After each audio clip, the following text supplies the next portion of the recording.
በወረዳው ሻራ ዱፍቲ ቀበሌ እየተገነባ የሚገኘው የሳላ አነስተኛ መስኖ ፕሮጀክት ግንባታ ሂደት ከ95% በላይ እየተጠናቀቀ የሚገኝ ሲሆን በክልሉ መስኖና ቆላማ አካባቢ ልማት ቢሮ የተመራም የዞንና የወረዳ አመራሮች ልዑካን ቡድን በስፍራው በመገኘት ጉብኝት አካሂደዋል። በዚህ ወቅት የቢሮ ኃላፊ አቶ ኤካል ነትር እንደገለጹት የሳላ ወንዝ አነስተኛ የመስኖ ፕሮጀክት ግንባታ በተያዘው ዓመት የተጀመረ መሆኑን ጠቅሰው በ8 ወራት ጊዜ ውስጥ ወደ ማጠናቀቂያ ምዕራፍ የደረሰና ተቋማዊ ፕሮጀክት የመፈጸም አቅማችንን እድገት ያመላከተ ነው ብለዋል።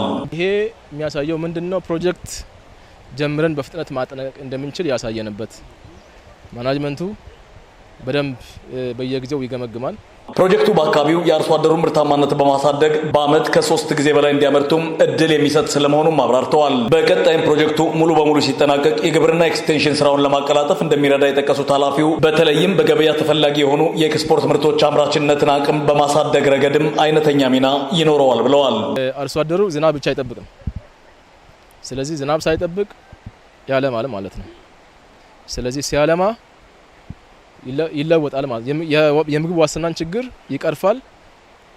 ገበያም አውጥቶ ሽጦ የራሱን ኢኮኖሚ ያሳድግበታል ማለት ነው። የአሪዞን ዋና አስተዳዳሪ አቶ አብርሃም አታም እንብዛም በመስኖ የማምረት ልምድ ባልተስፋፋበት የአሪዞን ሰሜናሪ ወረዳ በአጭር ጊዜ ግንባታው ወደ መገባደድ ምዕራፍ የተቃረበው የሳላ ወንዝ አነስተኛ የመስኖ ፕሮጀክት እንዲፋጠን አስተዋጽኦ ያደረጉ የመንግስት አካላት ምስጋና ይገባቸዋል ሲሉም ገልጸዋል። ይህን ስራ ሲያስተባብር የነበረው የክልሉ መስኖና ቆላማ አካባቢዎች ልማት ቢሮ ኃላፊዎችን እና የክልላችን መንግስት በራሴና በዞን አስተዳደር ስም ላቅ ያለ ምስጋና ማቅረብ ይፈልጋለሁ። ፕሮጀክቱ የግብርና ምርታማነትን በማሳደግ የምግብ ዋስትናን የማረጋገጡን ራዕይ ለማሳካት የሚረዳ በመሆኑም የዞኑ መንግስትም ፕሮጀክቱን የመጠበቅ የመንከባከብና በዘላቂነት አስፈላጊ ድጋፎችን በማድረግ የታለመለትን ዓላማ ያሳካ ዘንድም የድርሻውን እንደሚወጣ ገልጸዋል።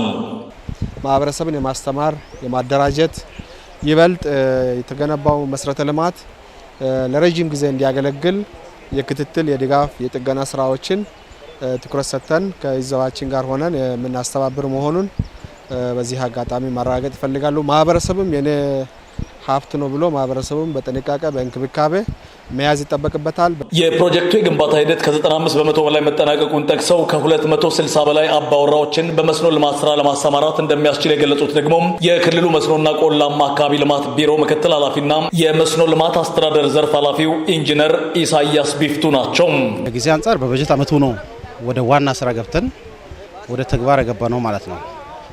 እንግዲህ በበጀት አመቱ በጣም ልዩ ትኩረት አድርገን መጠናቀቅ አለበት የሚል አቋም ይዘን የክትትልና ድጋፍ ሁኔታዎቻችንን ከወትሮ በተለየ መልኩ እጅግ በማጠናከር ከሰራናቸው ፕሮጀክቶች አንዱና የመጀመሪያው ተብሎ የሚወሰን ነው።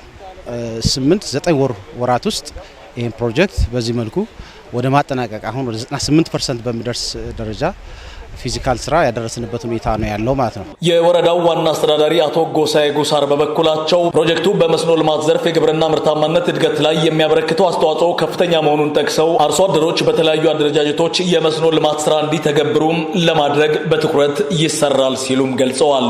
በተለይ የምግብ ፍጆታን ማረጋገጥ ይቻላል፣ የምግብ ዋስትናን ማረጋገጥ ይቻላል።